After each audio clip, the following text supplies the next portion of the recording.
funny. I heard. Well, I used to not. And I do. Maybe I'm on a rope and watch. What? A rope you know which is something. Well, I love it. I do a couple weeks because it's a little busy. I know, it's in the summer, it's Oh, right, that's not. like there's no one around and we get the best table, it's great service and. Exactly. You will just get right. Yes, I come to that. Yes. No, it's like, you know, I'll look in there and go, oh, that's so right, isn't it? And you know. Hilarious. It's not bad. Cause you don't wanna lose the meter like Van Gogh. Well, it's just that, totally. I have figures that stick out, and I don't want them visible, but I don't like the bottoms, the lower. Oh, Oh, right, that would be so good. Yeah, that's true. No, actually, so my ears, I get, so the hair around my ears and hair on my face, so it's. So I have my ears cut a little thinner. But like I said last week, it's. Cause it itches, like it's always itching. I was left to. Well, cause facial hair is a little thicker, Weren't too many of this. it's like it's, I don't know, it's like bristly. And Yeah. hair isn't, but my facial hair runs like this far back. On my ears. She's right. So it's all bristly, so I actually crazy. No, I mean, it's not, can't see it, but yeah, that's just kind of the type of hair that I have with all. So if you look like right here, sometimes it'll be the red stuff that grows out of here. And her legs are supposed to be straight. When it grows out, you'll see a little red, like red. More, but yeah, Any redheads in your family? not one. Okay, what about mailman? Yeah, I'm done. Never mind. I'm better on these. All right. Yeah, that never made sense to me either. I had a beard, someone called me Captain Red Beards and I shaved it the next day. Well, I mean, King David was here with him, right? Because she. I don't really like it. Okay, guys, we ready? Yes. Yes, ma'am. Ah, Okay, my friends. Here we are. Let's get ready to study Torah. This morning, we have a beautiful Parsha, Parsha Truma. And before we begin, I want us to just sort of center ourselves. The Parsha opens with a beautiful line about Truma is the offerings, Trumot, the offerings that the people give in order to create and build the Mishkan, the portable dwelling place for God. We're still in the midst of the desert, obviously, and we've just received Torah and we're making sort of we understand the laws that are supposed to govern us and so that we know how to live as a society. And then the next sort of big thing that we do is that we build a Mishkan.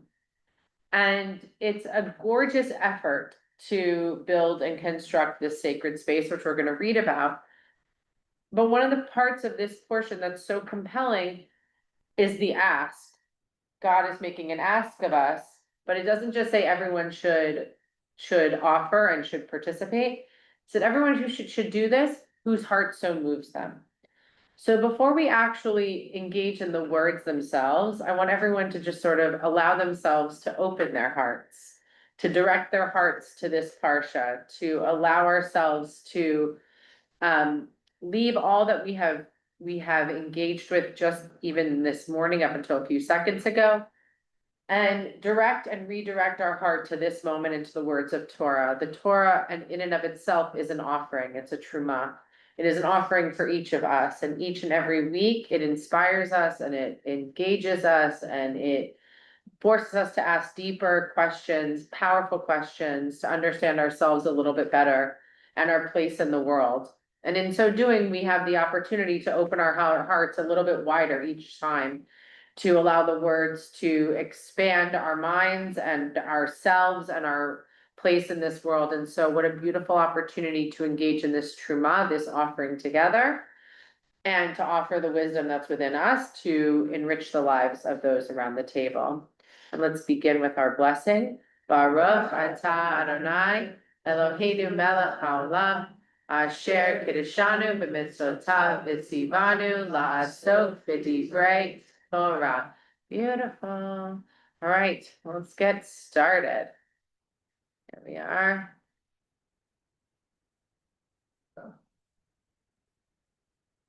All right. We are in the book of Exodus, chapter 25, beginning with verse 1. Vaydaber Adonai al Moshe lemor, and God speaks to Moses, saying, Daber el bnei Yisrael, vikhu li truma. Tell the Israelite people to bring to me a truma, a gift, an offering.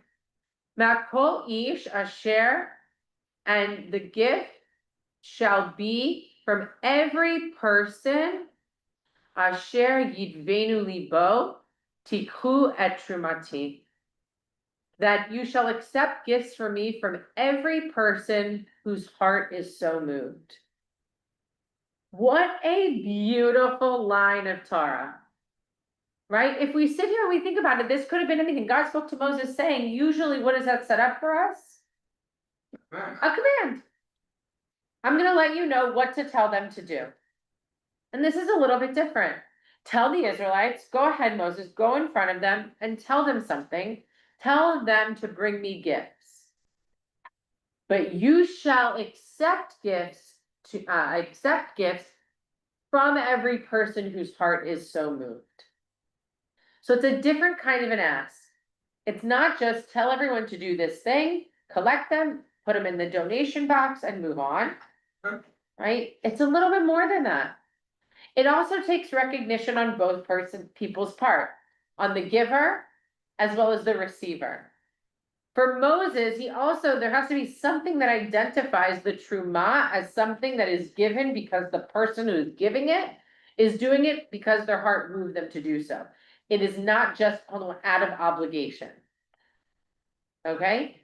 Which I want us to pay attention to as we read the rest of the Parsha, because we're constructing something here that's not just your everyday,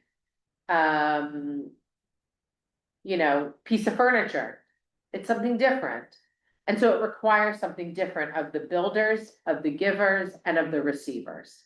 Spencer, you had a question?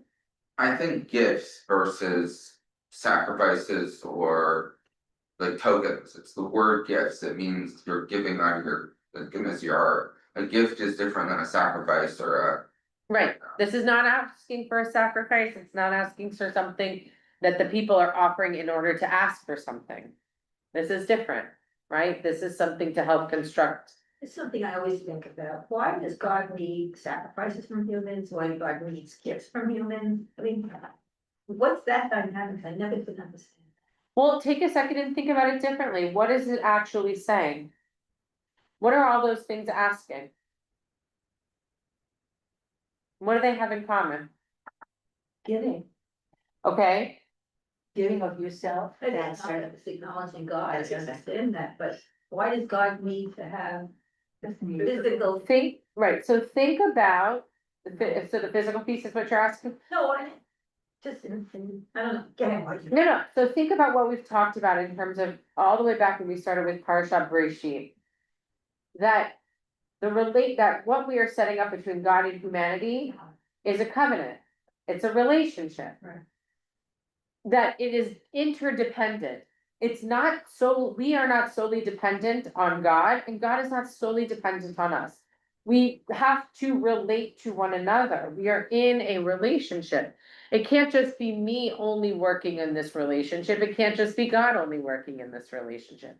That those offerings, those sacrifices, those prayers, that is communication, right? If you were in a relationship and you were the one that did everything and your partner did literally nothing, would that be a functional, healthy relationship?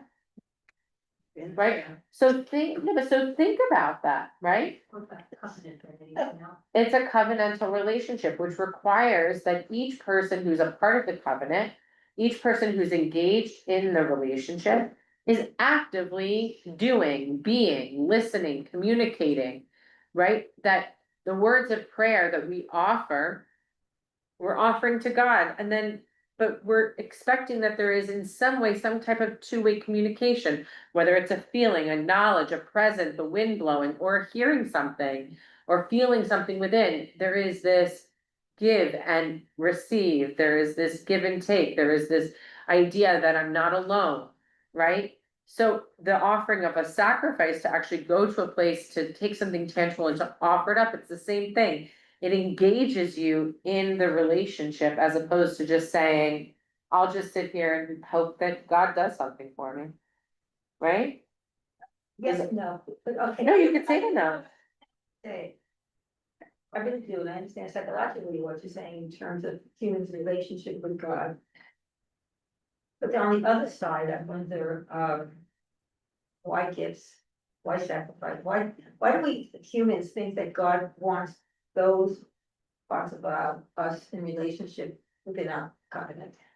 God told us, asked us those things. It's just, okay. No, I mean, I'm being very serious, and I think that's a beautiful question, the idea of it.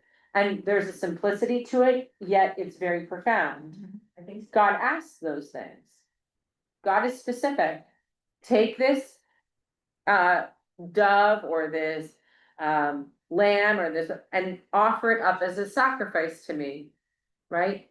Bring these trumot, these gifts, and we're going to take them and they'll be used to construct this thing. In many ways, you could argue from a psychological and emotional and spiritual place too, you don't have to wonder. God is a very good communicator. Here are the things. Yeah, it's written, it's right there. Right? You could say that in terms of what an idea, like I'm not used to someone being so specific and clear in their desires, their needs, and what they want and what they need out of the relationship. Right? You could argue that God is incredibly clear at that. And it's written, bring me this. What's interesting about this piece is that, yes, bring me these gifts, but Moses only accepts the ones that were given from a pureness of heart, not out of obligation. That's even more clear. Right? Bobby, then Margaret. Well, I think they're also in the beginning of their relationship, and so they need tangible things to accept, to understand God, because that's all they know is, they're almost like children at this point. I mean, now we could say, gifts of loving kindness would, to do loving kindness is a gift also, but this is the beginning of the relationship, so maybe they don't understand how to relate to God other than with a physical thing. Also think about it this way too, Bobby, which is exactly right. And this we're gonna get in, I was thinking about also, and what Rabbi Jonathan Sachs talks about is that this is the first time that the Israelites in this relationship and in this journey are asked to actually be the ones that give. They're always the receivers. Right? They've been the receivers of a miracle. They've been the receivers of water. They've been the receivers of manna. They've been the receivers of Torah. They've been the receivers of, all the things that they've gotten them to this point. And now they're asking to give. That's really That's very beautiful, right? All of a sudden, there's a transition in the dynamic of the relationship. And what's also interesting is the idea that this happens not before the Torah, it happens after the Sinai moment, after the revelation moment, because that's the covenant. But after they have entered into the covenant is when they also become givers and not only receivers. Prior to the receiving of the Torah, they're only receiving. Things are happening to them. They're receiving their, this is what you should do in order to prevent the angel of death coming over. This is what you should do when you're standing at the sea. I'm gonna split the sea for you. You're gonna cross the sea. You're gonna stand here and I'm gonna give you water. I'm gonna give you manna that's gonna fly down from heaven. I'm gonna tell you where to go. I'm gonna give you, then all of a sudden I'm gonna give you the Torah. Aha, now you have the Torah. We are now in covenant. We've entered into this beautiful relationship. And guess what? the two. It's, yeah. So even though we bring all the way back to Bereshit, the idea that we're created in this image of God, and we have this ability to be in relationship with God. Post revelation, post the receiving of Torah is when we actually stand there and say, I accept, I will not say Benishma, I will do and I will hear and all these things that you've asked, right? That's what I think. But now it takes it even a little bit further to say, and you're not only gonna be receivers of this. You're gonna have the opportunity to engage in this relationship in a meaningful way by giving. Margaret? Well, that's what I was gonna say. This is the perfect continuation of we will do. And we will learn and then we will listen. We will do and we'll hear, yeah. It's. And that to open up their hearts, because as you mentioned, if you give, you want it from the heart. It's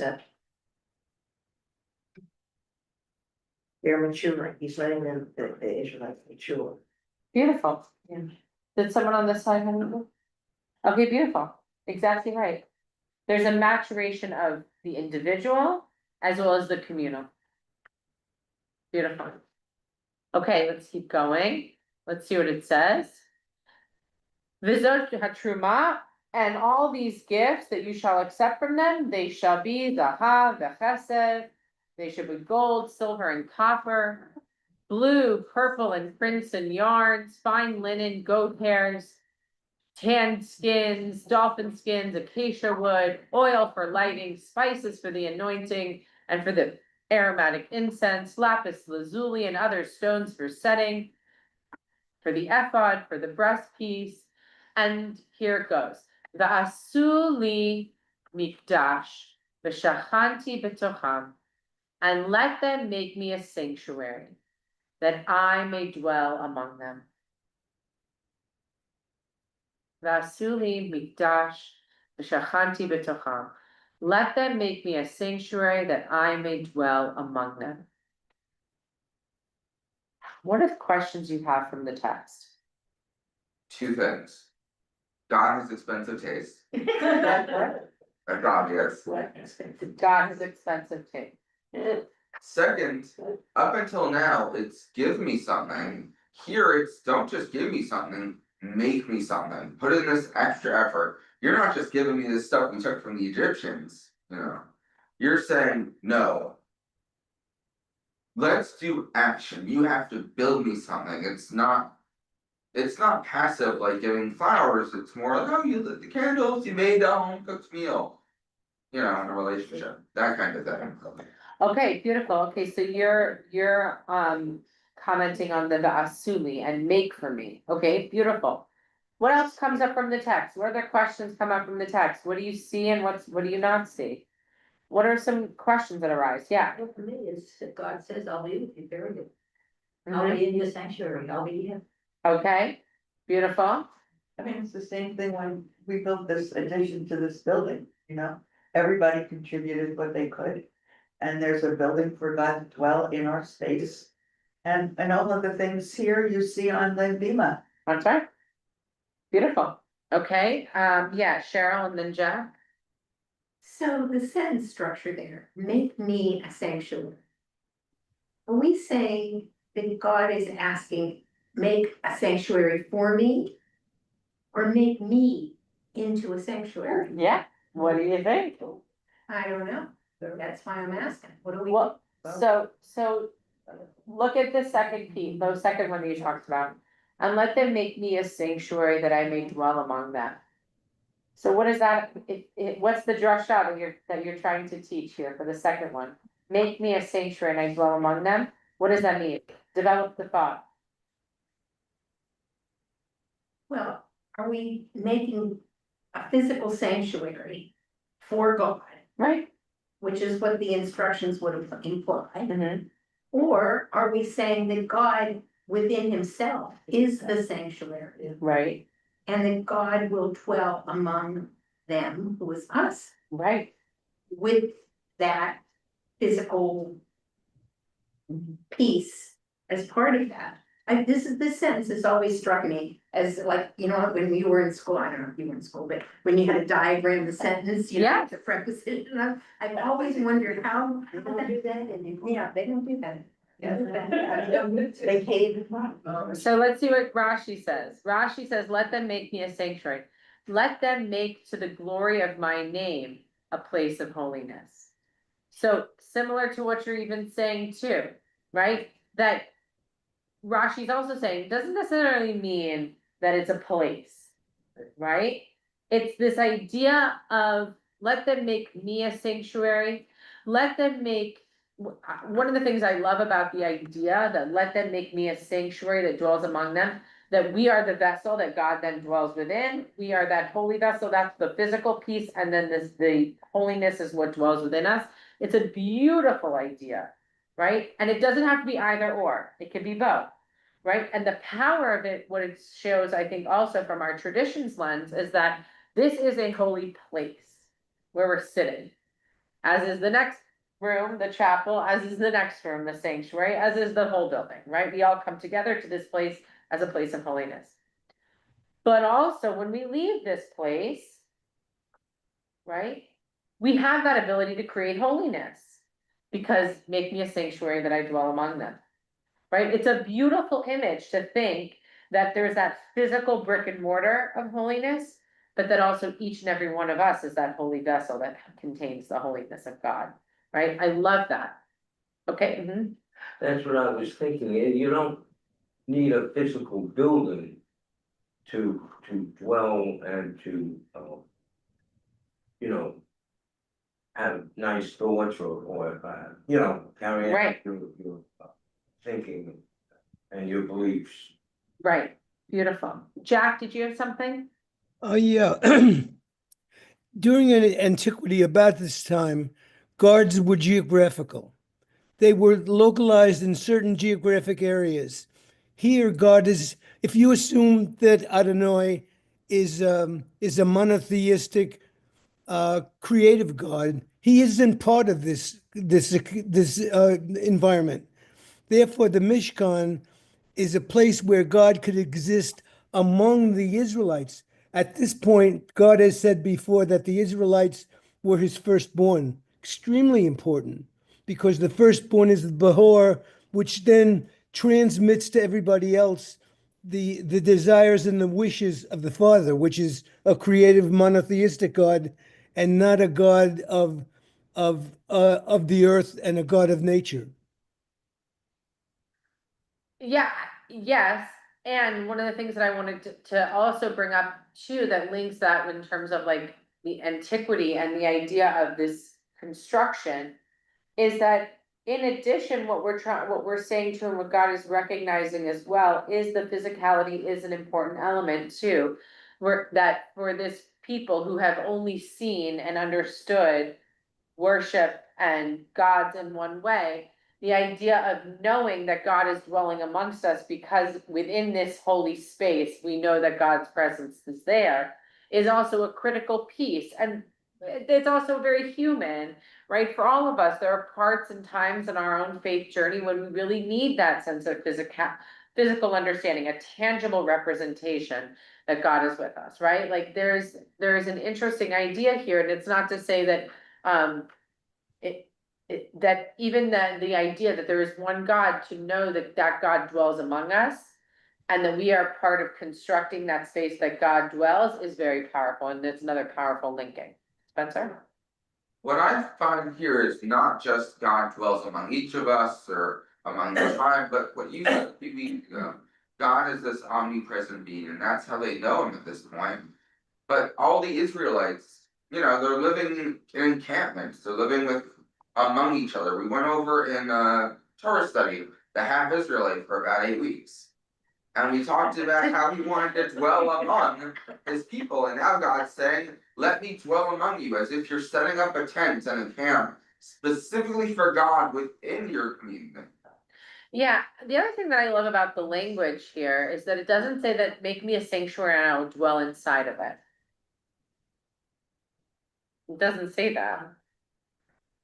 I will dwell among them. Also very interesting. It's not that God's big presence is going to contain within this small vessel and just sit inside, right? It's intentional language. I will dwell among them.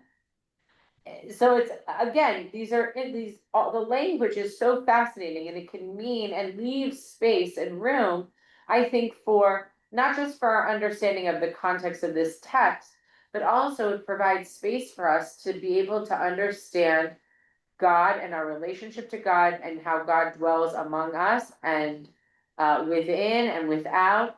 And it leaves space for the different moments in our faith journey where we need a different understanding and interpretation of how God can dwell among us, or God's presence, or our relationship to that presence. And I think that's such a beautiful piece. Had it been so specific, saying, and let them make a sanctuary for me that I will live inside of it, which it could have done, by the way, but doesn't. It allows for many different personal interpretations of the interpretation that we need in the moment in which we're looking. Yeah, Bobby. And I also think about the destruction of the temple and what it meant. Yeah. When the temple was destroyed, for some people, it was like, oh my God, where'd God go? But then, as we moved on, the realization that God was dwelling within them, within each of us, you didn't need that temple. You didn't need those sacrifices, and that allowed for rabbinic Judaism to then spread. To start, right. And not only that, but I think it also even enhances further this verse. If you think about the destruction of the temple, and then to look at this verse in the Torah to say, "V'asuli mikdash v'shachanti b'tocham," you could argue that doesn't say just make me a temple in Jerusalem and I will dwell there. Doesn't say that either, right? That we're making something portable that's not permanent in a space of the unknown, in a wilderness where, again, it's also not permanent. It's not a settled place. It's a movable place. And so it's, again, I think it also just describes for us how we can be the asuli, how we can be making these types of spaces, whatever they are, and however they are, that God dwells among us, and that it's not just about one particular place or one particular sanctuary or one particular holy place, right? Ve'asuli mikdash, right? Mikdash kodesh. Make me something holy, right? A Beit HaMikdash is different than Mishkan also, by the way. Yeah, yes. Yeah, I think it's also the idea that the commandments, which is supposedly in there, that they're always with these people. Doesn't matter. Wherever they go, they're there with them. Mm-hmm. I mean, it doesn't have to be a physical thing, but it's the idea that it's in their heart, that they're always there. Beautiful. Okay, yes. But for me personally, it's much easier for me to pray my heart out when I'm in a sanctuary. Uh-huh. I mean, I need a bit, I tried, and I find that I need a physical presence. This has Beautiful. been going on in my life since I was, 18 years old or even younger, but I need to find a sanctuary. Yeah. Whether I'm here or there or whatever. I've even found that when my parents or my husband was in the hospital, I would find a chapel in the hospital. I would try to pray at bedside. Felt much more fervent when I could find a chapel. I don't know what it is. I think it's maybe the way we grow up. Maybe it's a feeling of community, even if you're alone. It's still a feeling of community. Mm-hmm. But the physical presence of the sanctuary, for me, is something very important and personal. Sure. That's the beauty of it. Yeah. But I think that wherever you are, you get people together and pray to God, that becomes the chapel. Because I think about in times of the war, when you couldn't get there, but people were holding hands together or not, but just together, praying to God, and that moment in space becomes the chapel. Yeah. Beautiful. It allows for that, by the way. The tradition allows for that. Yes, that's it.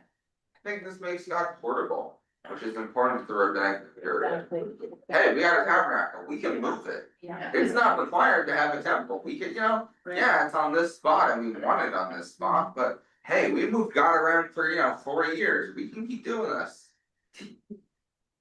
I don't think we can forget in this story that Adonai, is not only the God of the Israelites or the Hebrews. This God is the God of mankind. And it's using the Israelites in this case to bring the message to the people in general, not just Hebrews or Jews, but of mankind in general. And that's the setting, I believe, of the Exodus. Yeah, I think, there's so many different midrashim that talk about how God goes to all these other peoples in the world, and right, and the Israelites are the one that say not seven nishma, like we will do and we will hear all that you have said, and the idea that just like we learned with Pharaoh in Egypt, the Pharaoh knows of this God, right? Like knows of our God. So you're right, like there is this understanding and knowledge of God and the grandeur of God, and again, same thing, what they make, and I'll dwell among them. It doesn't say specifically B'nai Yisrael, right? Right, so it's interesting. Christians and Muslims too. They recognize our God, they just recognize their prophets and Israel. interpret it a bit differently. Okay, so let's go here. Exactly as I show you. All right, so make me this place exactly as I show you, the pattern of the tabernacle and the pattern of all its furnishings, so shall you make it. Okay, Vasu Aaron, they shall make an ark of acacia wood, 2.5 cubits long, and 1.5 cubits wide, and 1.5 cubits high. Right? Overlay it with pure gold, overlay it inside and out, and make upon it a gold molding round about. Cast 4 gold rings for it to be attached to its 4 feet, 2 rings on one of its side walls and 2 on the other. Make poles of acacia wood and overlay them with gold. Then insert the poles into the rings on the side of the ark for carrying the ark. The poles shall remain in the rings of the ark, they shall not be removed from it. And ready, here's part of my favorite parts. Okay. V'natata el Aharon et ha'edut asher eten elecha, and deposit in the ark the tablets of the pact that I will give you. And you shall make a cover of pure gold, 2.5 cubits long and 1.5 cubits wide. Right? Make 2 cherubim of gold, make them hammered work in the 2 ends of the cover. Make 1 cherub at one end, the other at the other end, 1 piece with the cover, so you make the cherubim of its 2 ends.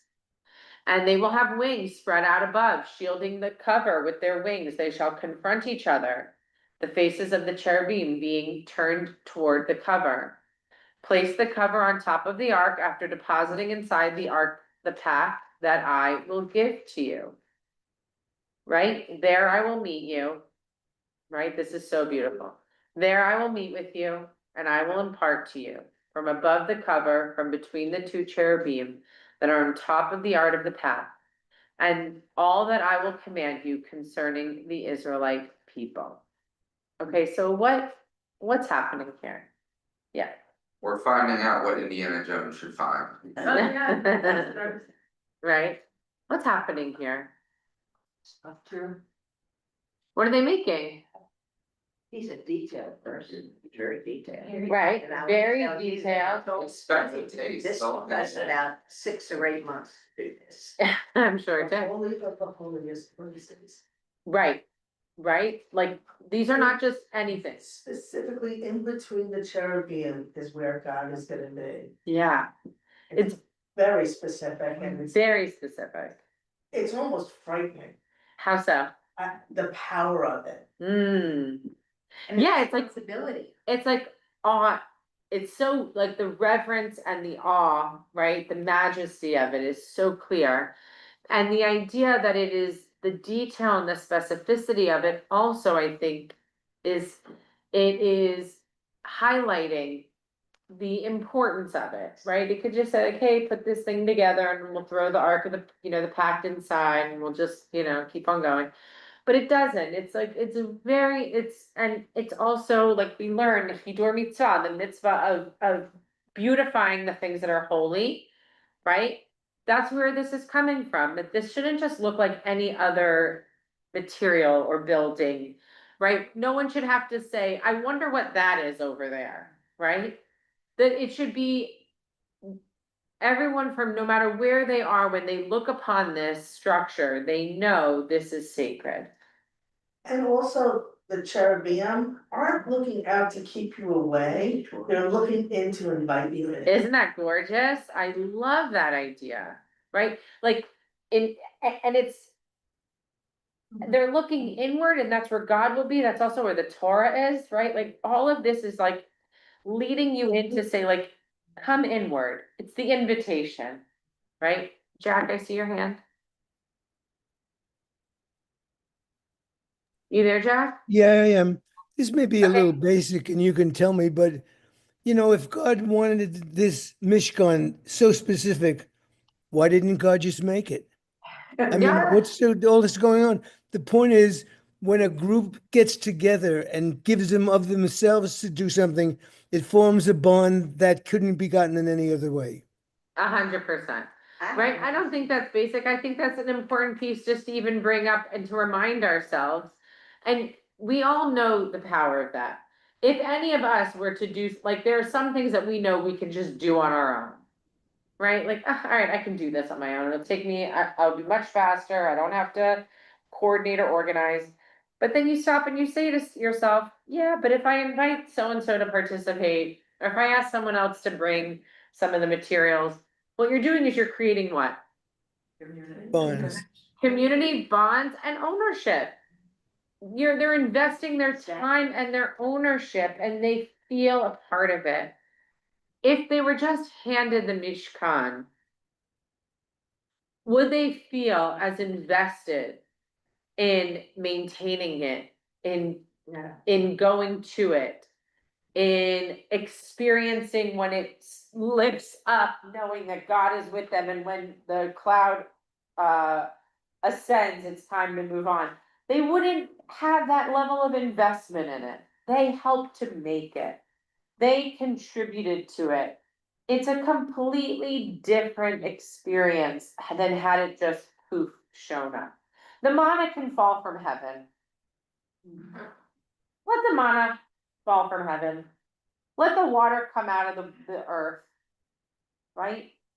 Let the Torah itself come from the top of a mountain. This is what God chooses for us to build.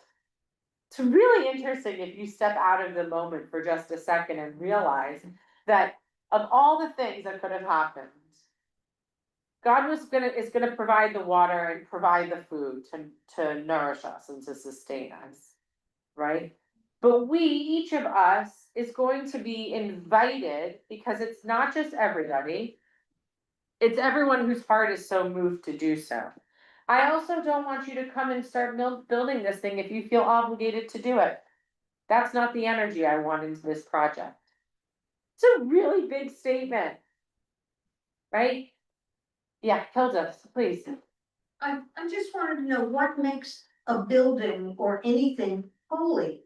I mean, buildings are built all the time and they're not holy. What makes something holy? How would you answer that? That's a rabbi. No, how would you, take it? How would you answer that? What makes something holy? Was inspired. No, Hilda, what makes something holy? That's different from the usual. Uh-huh. It's not the usual everyday building or whatever. But other than that, and then the expectation that God is going to dwell there. Yeah. Right. Oh, yeah, Herb, you wanna answer? And just the thought, a blessing, a rabbi makes a blessing on it. I mean, you could see it, friends of mine with their car for something, And it makes it holy. he just makes a blessing on it. And maybe it's imagination or what, but it seems holy. Okay, so there's words, there's an intention that we could use to make something holy. Yeah, what else? I think it's Torah. Okay, a Torah makes something holy. So within this space, there is something that is sacred that's representative of the covenant, that makes it holy. Okay, what else? I like the idea of let's build something with things you can carry above you. And the reason I like that is because for centuries, slaves would carry the pharaoh around just that way. 2 poles, 1 on each side, carry him while he's sitting on whatever. And I think it makes it more tangible for the people. Like, hey, you can carry this thing of holiness. No, there's not a pharaoh on it. There are, tablets inside it, and God is inside it. You can carry me the way you would carry a king. I am the King of Kings. Carry me the way you would. Okay, I always found it interesting that it was so specific, because can you imagine a group of people and God would say, just build me an ark? Well, they could have argued about this forever, how big, what to be made out of, I don't like that design. I mean, think about when you remodel your kitchen, it's just like, oh, it's a nightmare, for me, it's a nightmare. But this is so specific that there's nothing up for discussion. This is the way it has to be. And I find that very interesting because that would build the community. Whereas if they had to make those decisions themselves, there could be an argumentative kind of situation. Yeah. if, go back up to this line. 3 Jews, Right. Yes. Helga, read this line for me.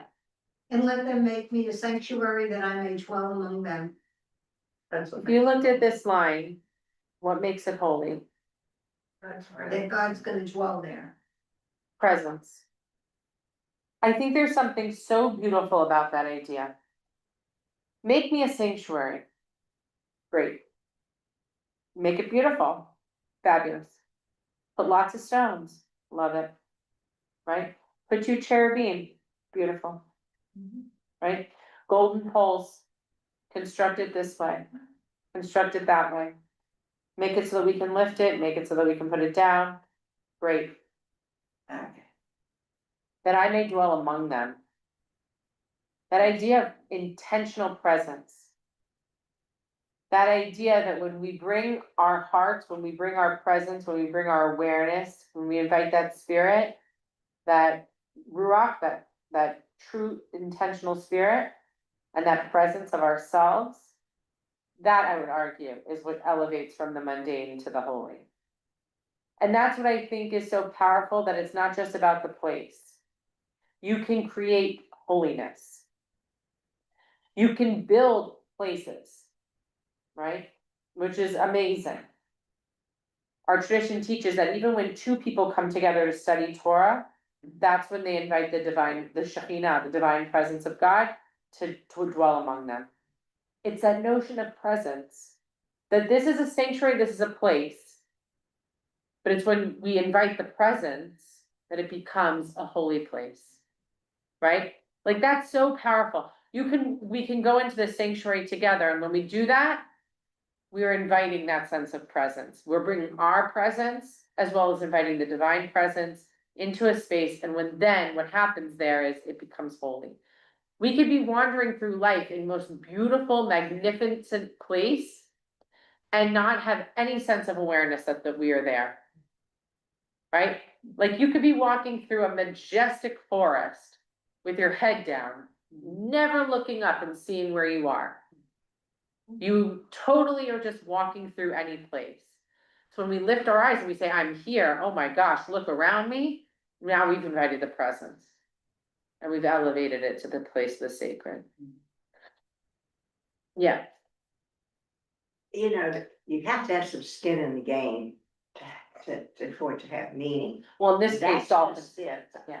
And it's perfection. And how did these people, could they have felt when it's finished? When they see they all most contributed, how perfect it was.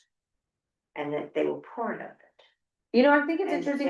it was just, it wasn't, they invested themselves in it. And I think it made it very special. Okay, so I'm all on board with you in terms of all the words you use except for one. I'm gonna challenge one word that you use. I don't think that it's perfect. You're true.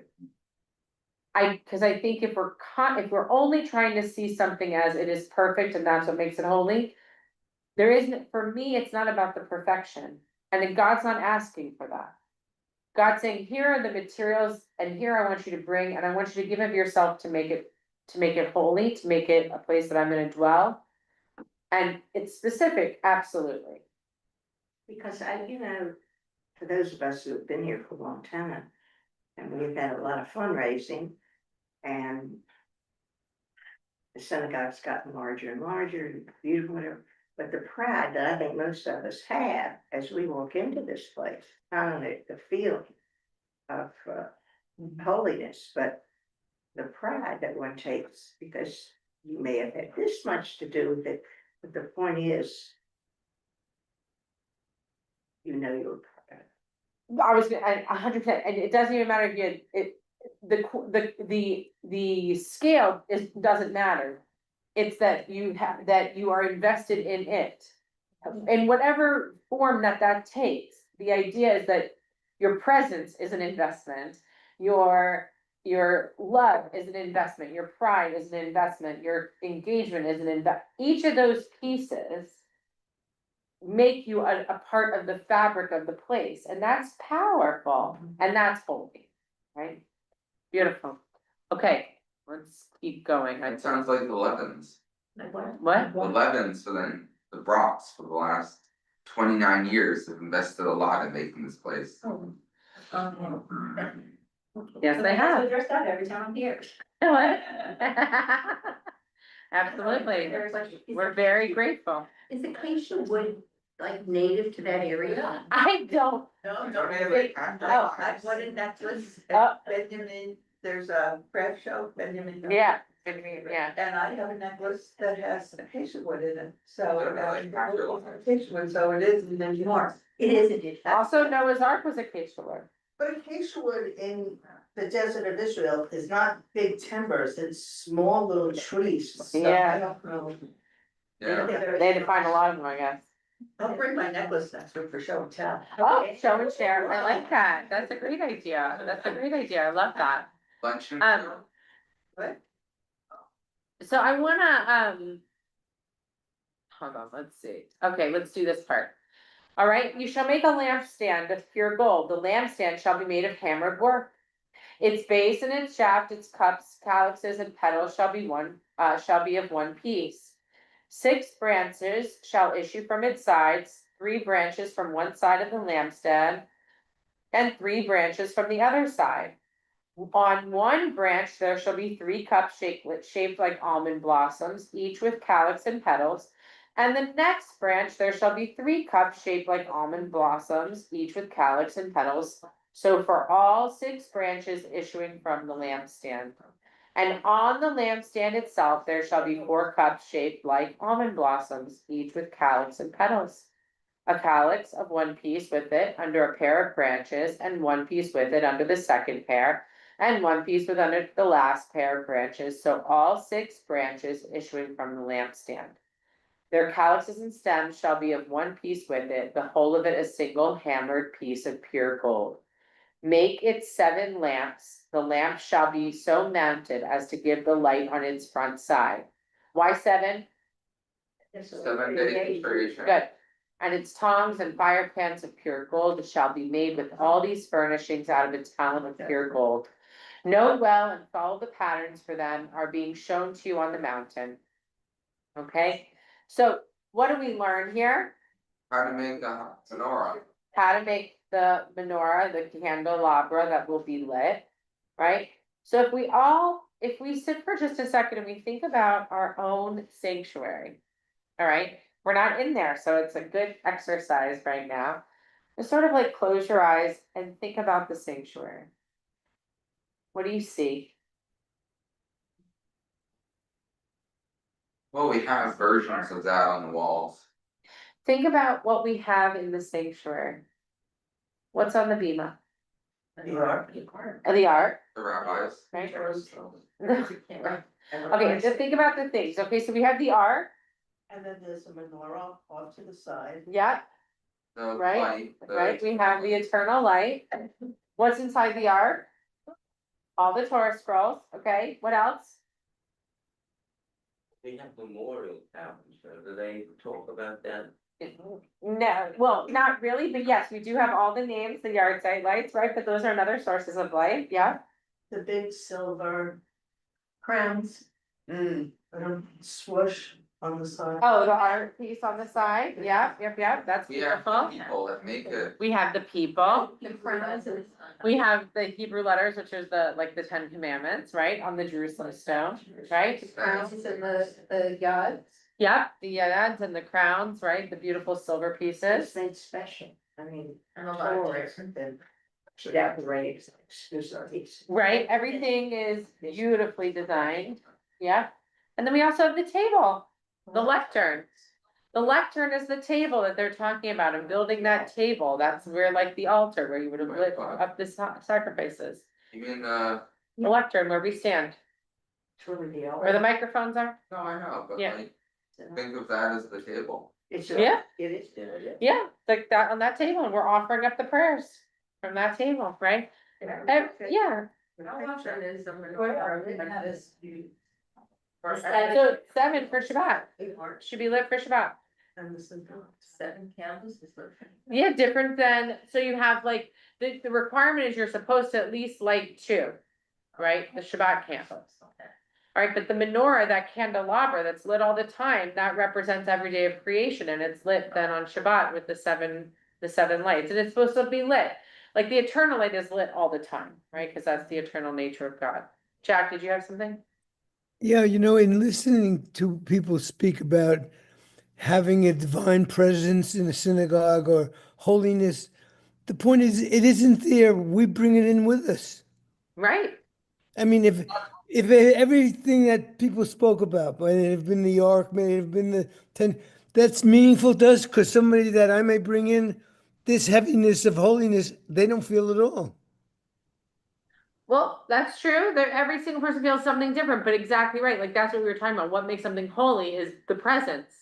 Right, bringing our presence into the space, bringing our prayers into the space, connecting with one another, building community, being there together, all of that adds that dimension of sanctity. I think it might just be for me because I was raised Reform in this day and age, but the music, I think, brings a lot to it. Mm-hmm.